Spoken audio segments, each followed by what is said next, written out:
રાજકોટમાં કોરોનાનો કેર વધુ એક વખત યથાવત જોવા મળ્યો. શહેરમાં છેલ્લા એક પખવાડિયામાં 19 જેટલા કોરોનાના કેસ નોંધાયા હોવાનું સામે આવ્યું છે. જો કે મોટાભાગના દર્દીઓ હોમ આઇસોલેશન હેઠળ હોવાનું સામે આવ્યું છે. સમગ્ર મામલે રાજકોટ મહાનગરપાલિકાના આરોગ્ય વિભાગના અધિકારી જયેશ વાંકાડીએ આપી માહિતી.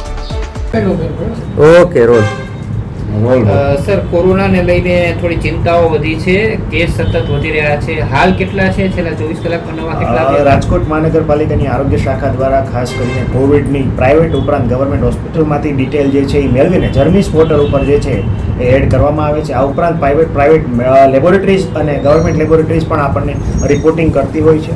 આ જોવા જઈએ તો છેલ્લા 19 તારીખ પછી અત્યાર સુધીમાં કુલ 24 કેસ છે એ કોવિડના જે છે નોંધાયેલા છે. આજે જે છે ગઈકાલના 24 કલાકની અંદર 8 કેસ જે છે એ નોંધાયેલા છે. જોવા જઈએ તો એક્ટિવ કેસની સંખ્યા હાલ જે છે 23 છે. એક કેસ જે છે સક્સેસફુલી ડિસ્ચાર્જ કરવામાં આવ્યો છે. જોવા જઈએ તો તમામ પ્રકારના કેસીસ છે હાલ હોમ આઇસોલેશનની પરિસ્થિતિમાં જોવા મળી છે. કોઈ પણ પ્રકારની ગંભીર સ્થિતિમાં જોવા નથી મળ્યા. દાખલા તરીકે ભૂતકાળમાં જે કેસીસ જોવા મળ્યા હતા તેમાં શ્વાસ લેવામાં તકલીફ હતી, ઓક્સિજનનું ઘટવું વગેરે બાબતો જોવા મળી હતી. હાલ કોઈ કેસમાં આવા ગંભીર પ્રકારના લક્ષણો જોવા નથી મળ્યા અને મોટાભાગના કેસો હાલ જે છે હોમ આઇસોલેશનમાં છે. એ આપણા માટે રાહતના સમાચાર કહી શકાય.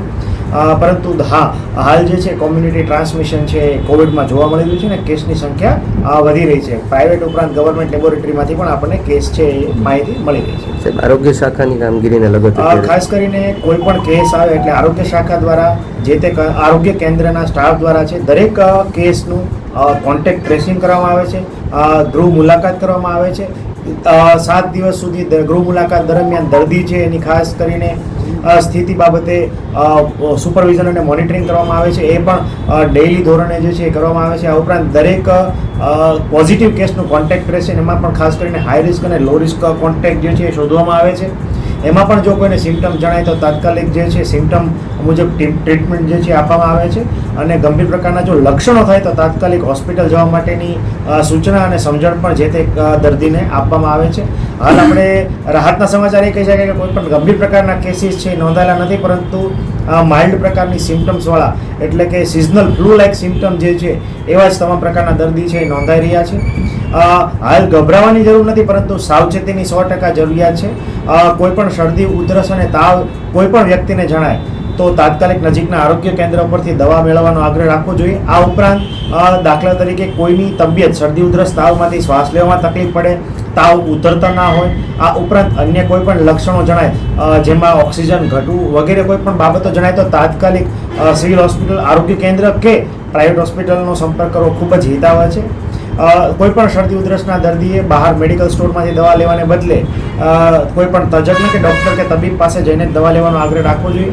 આ ઉપરાંત જોવા જઈએ તો દરેક વ્યક્તિ જેને શરદી, ઉધરસ અને તાવ હોય એમણે છીંક, ઉધરસ કે કોઈ જ્યારે પણ આ છીંક કે ઉધરસ ખાવાની હાલત આવે અથવા બોલવાનું આવે ત્યારે બની શકે તો મોં અને નાકની આગળ જે છે માસ્કનો પ્રયોગ કે રૂમાલનો પ્રયોગ કરવો ખૂબ જ હિતાવહ છે.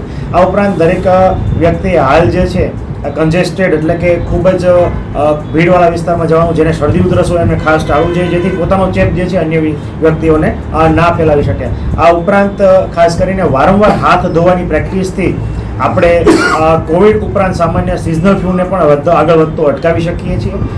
માસ્ક ફરજિયાત નથી, પરંતુ હા કોઈ પણ દર્દી પોઝિટિવ હોય તો એ માસ્ક પહેરે તો એનું ટ્રાન્સમિશન અન્ય વ્યક્તિને આપણે આગળ વધતું અટકાવી શકીએ. શરદી ઉધરસના લક્ષણ તમને જણાય તો તમારી જાતને થોડી આઇસોલેટ કરવી ખૂબ જ આવશ્યક છે, જેનાથી તમારું ઇન્ફેક્શન જે છે અન્ય વ્યક્તિઓને ના ફેલાય. સર, ખાસ કરીને જે લોકો મોટાભાગે બહાર ગયા હતા એમને કોરોના થયો છે, એવું છે કે એમનો ચેપ કોઈ સ્થાનિકને લાગ્યું હોય ને એમને કોરોના થયો હોય? હાલ જે છે એ કોમ્યુનિટી ટ્રાન્સમિશન જે છે જોવા મળી રહ્યું છે. કોઈ પણ પ્રકારની બહારની હિસ્ટ્રી ના હોય છતાં કોવિડના લક્ષણો અને કોવિડ ટેસ્ટ જે છે પોઝિટિવ આવી રહ્યા છે. તો ઘણા લોકોની ફોરેન ટ્રાવેલ હિસ્ટ્રી હતી. હાલ તમામ જેટલા પણ પોઝિટિવ કેસ આવ્યા છે એ તમામનું જીનોમ સિક્વન્સિંગ માટે ગાંધીનગર વાયરોલોજી લેબ ખાતે જે છે સેમ્પલ મોકલવામાં આવી રહ્યા છે. હાલ જે છે કયો સ્ટ્રેન છે એ જે વાયરલ સ્ટ્રેન જે છે એનો રિપોર્ટ આવ્યા બાદ જ આપણને ખબર પડશે. પરંતુ હાલ જે છે લોકલ ટ્રાન્સમિશન જોવા મળ્યું છે અને ઘણા લોકો જે બહારથી ટ્રાવેલ કરીને વિદેશમાં ટ્રાવેલ કરીને આવેલા છે એમણે પણ ખાસ જે છે એ સતર્ક રહેવાની જરૂરિયાત છે. રિકવરી રેશિયોને લઈને શું કહેવું છે? ખાસ કરીને કઈ રીતે 100% હાલ જે છે રિકવરી ઘણી બધી સારી રીતે જોવા મળી છે. બીજા કે ત્રીજા કે ચોથા દિવસે વ્યક્તિ જે છે એ લક્ષણો વિહીન એટલે કે એસિમ્ટમેટિક થાય છે બરાબર. અને પૂરેપૂરી સ્વસ્થતા જોવા મળી રહી છે. સર હાલ માસ્ક અને સેનિટાઈઝર છે એની માંગ પણ થોડી વધી છે, મેડિકલ સ્ટોરમાં ઇન્ક્વાયરી પણ વધી છે. હાલ જે છે માસ્ક છે એ પહેરવું ખૂબ હિતાવહ છે. ખાસ કરીને કોઈ પણ ટ્રિપલ લેયર માસ્કથી માંડીને N95 સુધીના કોઈ પણ માસ્ક જે છે જેમને લક્ષણો છે એમને પહેરવા હિતાવહ છે. અને જે લોકો હાઈ રિસ્ક ગ્રુપમાં આવે છે, ખાસ કરીને હું એવા ગ્રુપની વાત કરું છું કે જે લોકો હાઇપરટેન્શન, ડાયાબિટીસ, હૃદયરોગની કોઈ બીમારી, કેન્સરની કિમોથેરાપી થઈ હોય, હાલ કેન્સર જે છે એક્ટિવ ડિઝીઝ અથવા સ્ટેજમાં હોય, અસ્થમેટિક હોય, લંગની કોઈ બીમારી હોય, આ ઉપરાંત કોઈ ઇમ્યુનો કોમ્પ્રોમાઇઝ હોય એટલે કે જેની રોગ પ્રતિકારક શક્તિ ઓછી હોય, આ ઉપરાંત સગર્ભા બહેનો કે જેમને પ્રેગ્નન્ટ લેડીઝ છે, આ ઉપરાંત જેમણે જસ્ટ ડિલિવરી થઈ છે એવી સગર્ભા દાત્રી માતાઓ વગેરે ખાસ જે છે હાલ જે છે તકેદારી રાખવાની ખૂબ જ જરૂરિયાત છે. ઓકે.